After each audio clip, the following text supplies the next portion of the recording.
ఇయాల మీ అందరికీ నా విజ్ఞప్తి ఒక్కటే, 10 ఏళ్ళు ఆశీర్వదించండి.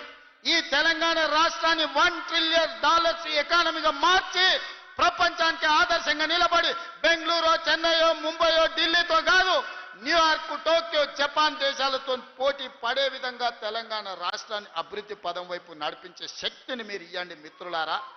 మీరిచ్చే శక్తితోని మూసీ నది ప్రక్షాళన చేస్తా, రీజనల్ రింగ్ రోడ్డు నిర్మిస్తా, భారత్ ఫ్యూచర్ సిటీని ప్రపంచానికి ఒక గొప్ప నగరంగా అందిస్తా. ఈ రోజు బలహీన వర్గాల పిల్లలు డాక్టర్లు, లాయర్లు, ఇంజనీర్లుగా, ఐఏఎస్లు, ఐపీఎస్లుగా రాణించి ఈ దేశ పునర్నిర్మాణంలోనే మీరు భాగస్వాములుగా ఉండాలి, మీకు బాధ్యత ఉండాలి అనే విధంగా తీర్చిదిద్దే విధంగా నేను ప్రయత్నం చేస్తాను మిత్రులారా. అందుకే ఇవాళ మిమ్మల్ని అందరిని అడగదలుచుకున్నాం. లక్ష్మీ నరసింహస్వామి కాళ్ళ దగ్గర ఈరోజు మనందరం కూర్చున్నాం. ఆ స్వామి సాక్షిగా అభివృద్ధి చేసే శక్తిని ఇవ్వండి. ఈ తెలంగాణ రాష్ట్రాన్ని, ఆగమైన తెలంగాణను మనం పునర్నిర్మించుకుందాం. ఇవాళ ఒక్క నోటీస్ ఇస్తేనే ఆయన ఆగమాగం అవుతున్నాడు. నెలల కొద్ది జైళ్ళల్లో గడిపిన మేమేమనుకోవాలి? నువ్వు దేవుడువా? నువ్వు మనిషివే కదా. ఆనాడు ప్రధానమంత్రిగా పనిచేసిన పివి నరసింహారావు ఒక సెషన్స్ మేజిస్ట్రేట్ ముందర పోయి చేతులు కట్టుకొని నిలబడ్డాడు కోర్టు నోటీస్ ఇస్తే. మీకెందుకయ్యా అంత బలుపు? మీరు చేసిన తప్పులకి ఇవాళ కమిషన్ నోటీస్ ఇచ్చింది. జవాబు చెప్పాల్సింది పోయి ఎదురుదాడి మా మీద చేస్తున్నారు. నువ్వు మా మీద దాడి చేసుడు కాదు, ఇది కాళేశ్వరం కమిషనా, కాంగ్రెస్ కమిషనా అడుగుడు కాదు. నీ పార్టీలో ఉన్న దయ్యాల గురించి నీ బిడ్డనే చెప్పింది కదా.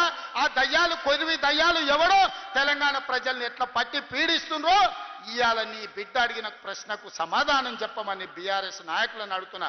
ఇప్పటి నుంచి అది దయ్యాల రాజ్య సమితే తప్ప అది భారత రాష్ట్ర సమితి కాదు, అది దయ్యాల పార్టీ అని మన కార్యకర్తలు ఊరూరాలు చెప్పాలి. ఎవడు కనిపించినా ఒకటే చెప్పారు, అరే దయ్యాలు వచ్చినాయి రా భయ అని. ఇంకా వాళ్ళని పేరు పెట్టి పిలువకారు, ఎక్కడ కూడా కనిపిస్తే చాలు దయ్యాలు వస్తున్నాయని ప్రజలకు చెప్పండి. ఎందుకంటే దయ్యాలతో ఉన్న ప్రమాదం తెలంగాణ ప్రజలకు తెలవాల్సిన అవసరం ఉన్నది.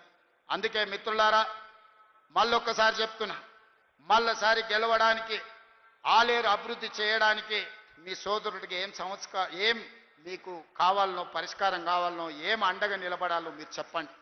అన్ని పనులు చేసి పెట్టే బాధ్యత నాది. ఎందుకంటే ఆలేరులో ప్రజలు మంచోళ్ళు, కొంచెం నాయకులు అక్కడిక్కడ ఉన్నా మీ అభివృద్ధి చేసే బాధ్యత నాది.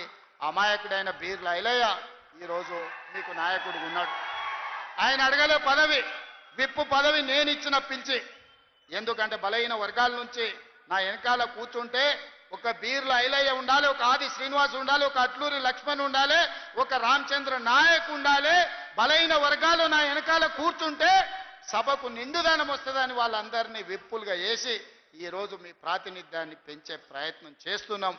రాహుల్ గాంధీ గారి లక్ష్యం నెరవేర్చడమే నా బాధ్యత అని తెలియజేస్తూ, ఇంతసేపైనా ఓపిక ఉన్న మా సోదరులందరికీ నిండు మనసుతో ఆశీర్వదించడానికి ఇక్కడికి విచ్చేసిన ఆలేరు ప్రజలందరికీ కూడా మనస్ఫూర్తిగా అభినందనలు తెలియజేస్తున్నా. మీరందరూ అండగా నిలబడతారా? తెలంగాణ రాష్ట్రాన్ని పునర్నిర్మించుకుందామా? మీరందరు సిద్ధమేనా? మీరందరూ అండగా ఉంటారు కదా. అండగా ఉంటా అన్న వాళ్ళందరూ చేయి పైకెత్తండి. మా అక్కలు కూడా, అక్క కోటీశ్వరులను వచ్చేసారి 1 కోటి ఓట్లు రావాలంటే మా ఆడబిడ్డలే కోటీశ్వర్లు అయ్యి నాకు అండగా నిలబడాలి. మీరందరూ ఆశీర్వదించడానికి చేయి పైకెత్తండి అని చెప్పి మా అక్కలందరికీ విజ్ఞప్తి చేస్తున్నా. జై కాంగ్రెస్, జై జై కాంగ్రెస్. ధన్యవాదాలు మిత్రులారా.